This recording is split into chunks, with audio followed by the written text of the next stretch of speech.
Guys, ये हमारा steno for all YouTube channel है, सभी जानते हैं।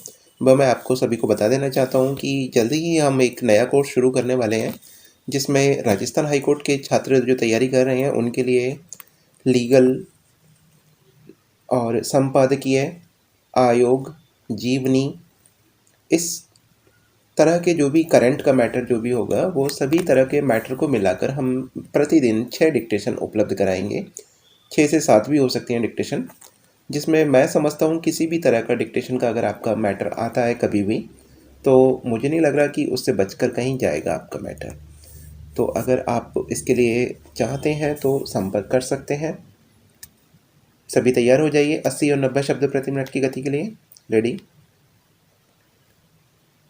मैं प्रधानमंत्री महोदय से पहला यह अनुरोध करना चाहता हूँ कि ओझा कमेटी, जिसका गठन 1987 में हुआ था, उसने जो रिपोर्ट दी उसके सुझावों को प्रकाशित किया जाए तथा उसे लागू किया जाए, जिससे किसानों को आत्महत्या न करनी पड़े।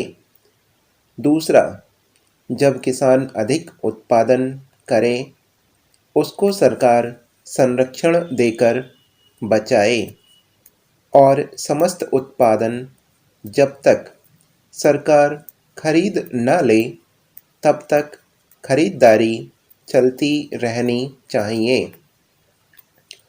तीसरा, 10 वर्ष पहले भारत सरकार का बैंकों में एक निर्देश गया था कि वह पता करे कि एक बैंक में कौन कौन से गांव रहेंगे। उन्होंने बैंकों को गांवों से समृद्ध कर दिया था। गांव तो बैंकों से संबद्ध हो गए, लेकिन बैंक के अधिकारियों ने आज तक किसानों की हैसियत के आधार पर उनकी लिमिट फिक्स नहीं की।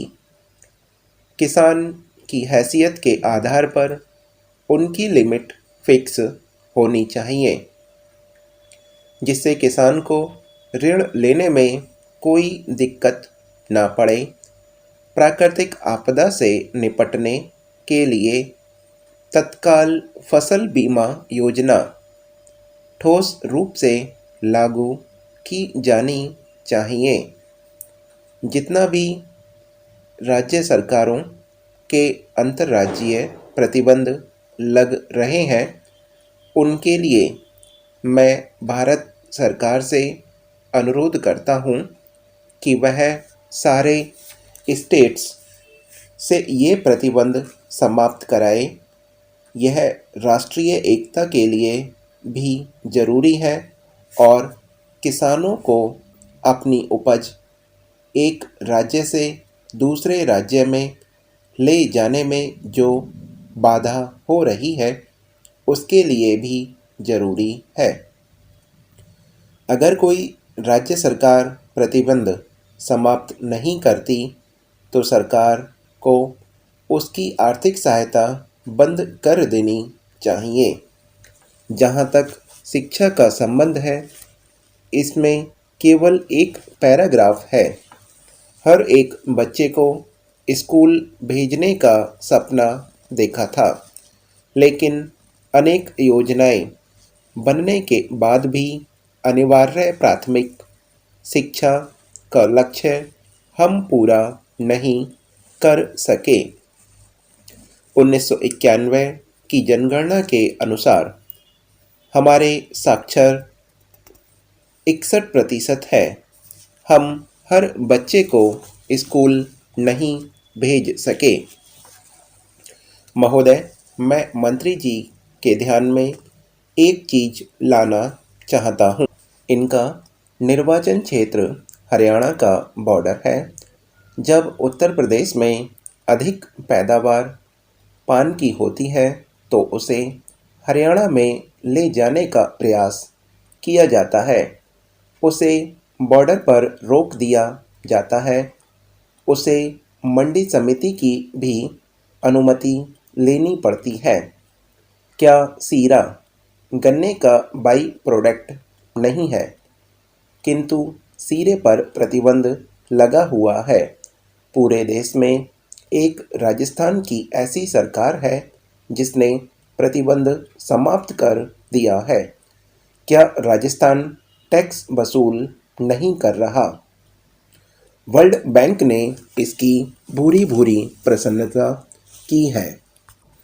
ऐसी टेक्नोलॉजियों को अपनाना संभव होना चाहिए जिससे पर्यावरण के बेहतर स्तर कायम हो सकें, प्राकृतिक संसाधनों को संरक्षण मिल सके और व्यर्थ पड़ी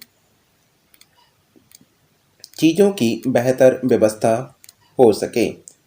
पहल करने के ऐसे कई कारण मिलते हैं जिससे पर्यावरण को होने वाले खतरे को रोका जा सकता है और लागत की दृष्टि से भी वे प्रभावकारी सिद्ध हुए हैं। इस बड़े चिंतनीय विषय पर विचार करते समय हम सबको मिलजुल कर प्रयास करना होगा। हमारी सांस्कृतिक परंपरा विशेष रूप से प्रकृति और पर्यावरण के प्रति मैत्रीपूर्ण रही है, इसलिए हम अपने देसी ढंग से भी इस दिशा में बहुत कुछ कर सकते हैं। मैं जानता हूँ कि सुधारों का यह मार्ग फूलों की सेज नहीं है, विशेषकर इतने बड़े आकार के एक लोकतंत्री देश में। जिस देश में भी इस दिशा में चेष्टा की, यह उनके लिए बड़ा दुष्कर कार्य सिद्ध हुआ। मुझे इसके बारे में कोई भ्रम नहीं है और राजनीतिक दृष्टि से भी इस मार्ग का चुनाव करना एक कठिन कार्य था। महोदय, पिछले कुछ वर्षों में पर्यावरण की सुरक्षा के बारे में एक उत्साहजनक जागरूकता देखने को मिल रही है। जैसे जैसे हम अपने विकास का खाका बनाने लगे हैं, वैसे वैसे यह बात अनुभव की जाने लगी है कि वह अपने बूते पर खड़ा रह सके और पर्यावरण की दृष्टि से भी उपयुक्त हो। अपने देश की जनता के प्रति हमारा यह दायित्व है कि हम अपनी प्राकृतिक संपदा की रक्षा करें अपने प्रयासों द्वारा, और यदि आवश्यक हो तो विदेशी टेक्नोलॉजियों का उपयोग करके हमें पर्यावरण के विनाश की समस्याओं को हल करने की चेष्टा करनी चाहिए। असल में तो मैं यहाँ बताना चाहूँगा कि भारत इस दिशा में पीछे नहीं है, क्योंकि उन्होंने अब तक जिन टेक्नोलॉजियों का प्रयोग किया वे विनाशकारी रहीं और उन्हें तुरंत छोड़ देने की आवश्यकता है। वे भी नई टेक्नोलॉजियों की खोज कर रहे हैं, इसलिए हम उनसे बहुत पीछे नहीं हैं। कमोबेश हम उनके साथ साथ ही हैं, इसलिए हम सबके लिए, अन्य देशों के लिए भी, हमारे देश के लिए भी यह संभव होगा कि हम मिलजुल कर समूचे विश्व के लिए, इस पृथ्वी ग्रह के लिए अपना योगदान दें, ताकि मिलजुल कर सहयोग से हम पर्यावरण की रक्षा के उपाय ढूंढ सकें।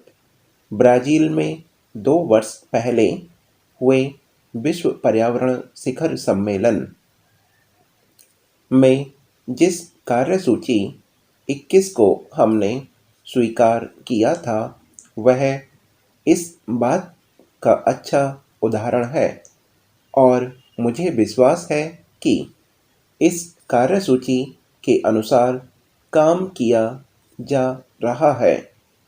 यद्यपि कोई भी काम बिना कठिनाइयों से भरा नहीं होता, विशेषकर जब इसे जटिल विश्व में एक जटिल स्थिति में लागू करना पड़े। परंतु मुझे विश्वास है कि स्थिति आशाजनक है और यह आशा बढ़ती जा रही है और जहाँ तक विश्व के पर्यावरण का भविष्य का सवाल है, वह पहले जैसा अंधकारमय नहीं है। ये हमारी डिक्टेशन समाप्त हो गई है। आ जाइए, जो भी पढ़ना चाहते हैं। गाइस, यह हमारा